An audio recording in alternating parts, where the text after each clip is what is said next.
All right, we have some breaking news just now happening, coming out of Algeria. Of course, if you saw last night somewhere on the news, you may have seen that hostages, at least 20 hostages, were being held by a bunch of radical Islamic Muslim militants, those misguided messages, those ministers of Mecca, who are going around now in parts all over the world. You got the problem in Mali. You got the problem, with the rise of the Muslim Brotherhood, the entire Arab Spring. If you talk about Tunisia, Egypt, Libya, Yemen, and even Syria.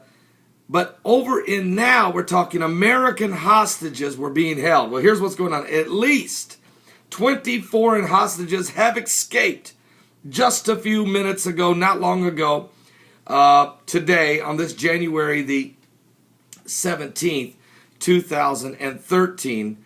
They escaped from some Islamist militants who have taken over an Algerian natural gas complex in the Sahara Desert, according to Algerian security officials are reporting.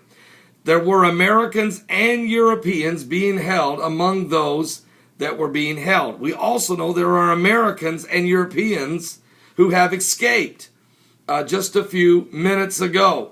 There's at least 20 gunmen who attacked a vast complex yesterday, January the 16th, 2013, in retaliation for France's military intervention against Al-Qaeda-linked rebels over in the country of Mali.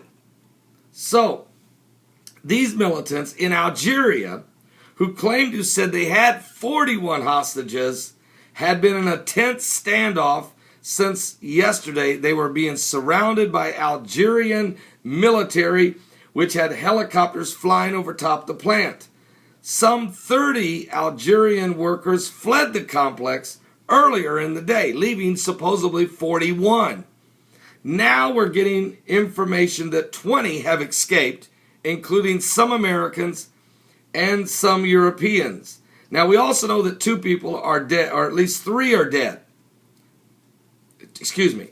It's sketchy. 2 people are dead. One is a British citizen, and the other is an Algerian. No Americans are dead as far as we know, but there are still more hostages, some of which they believe are Americans. Now, we haven't heard anything yet from the State Department. We haven't heard anything from the White House on the fact that we have Americans being held hostage in Algeria. Now, I'm sure they're working on it. I'm sure President Barack Obama is involved in it and is trying his best to work with the Algerian military and maybe others, and I'm sure the British military. And don't forget the French. They're over there right now helping the people, the Mali government that's been attacked by the radical Islamic militants that have links to Al-Qaeda. So this is all going on right now in Algeria. As soon as I get more information, I want to hear that all Americans are free. And I'd like to know that the American press will cover the story. I know everybody wants to talk about gun control, but we have Americans being held hostage in the nation of Algeria. It's got to go up somewhere on somebody's radar screen. I'm Pastor Paul Begley. Pray for those families that are absolutely frightened and afraid of what might be happening to their loved ones. Praise God for the 20 that have escaped. But how many more are hostage? Does that leave 21 more still hostage? And how many of those are Americans? And do we know what else is going on with radical Islam? I'm Pastor Paul Begley. We definitely are living in the last days, and the end times. Bible prophecy is taking place. I'll be right back with some more information as it's breaking. We'll let you know more on this situation. God bless all of you. Give your life to Jesus Christ. We are living in the last days.